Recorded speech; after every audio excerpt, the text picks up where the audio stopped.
आप सबसे मेरी यही गुजारिश है कि अंधभक्ति का चश्मा अपनी आंखों से उतार फेंको और पाखंडियों के झुंड में शामिल होकर पाखंडियों की संख्या बढ़ाना बंद करो।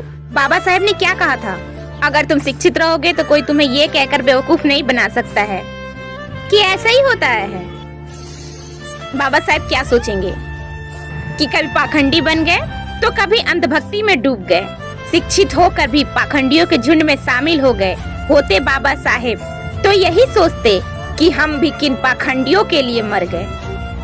हम ये क्या कर रहे हैं? कभी कोरोना के नाम पर थाली बजाते हैं, उसे दूर भगाने के लिए मोमबत्ती जलाते हैं। गंदे पानी पीने से तब मंदिर की घंटी याद दिलाई जाती है।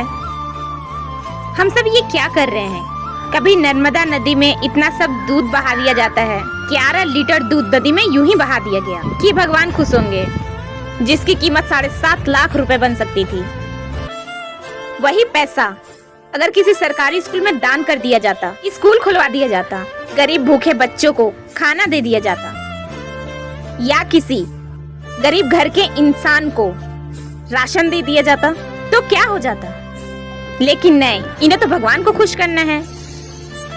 जो लोग इस भीड़ में खड़े होकर तालियां बजा रहे हैं, इसमें कुछ तो पढ़े लिखे लोग होंगे, लेकिन इन अनपढ़ों को ये नहीं पता है कि पानी में दूध मिलाने से उसका ऑक्सीजन लेवल कम हो जाता है, जिससे मछली और अन्य जीव मर जाते हैं। किसी को मारकर, किसी को तड़पाकर, किसी को भूखे रखकर क्या तुम इस तरह से कभी भगवान को खुश कर सकते हो? ये सब देखकर भगवान खुश होंगे? कभी नहीं। इसलिए अंधभक्ति का चश्मा अपनी आंखों से उतार फेंको। हंगर इंडेक्स में भारत 102 नंबर पे आता है, जिसमें 10 में से 3 कुपोषित भारतीय हैं। लेकिन इन आंकड़ों का कोई मतलब थोड़े ना है। जहाँ पे गौमूत्र पीना और गोबर खाना सिखाया जाता हो, उन्हें इसके सिवा आता ही क्या है?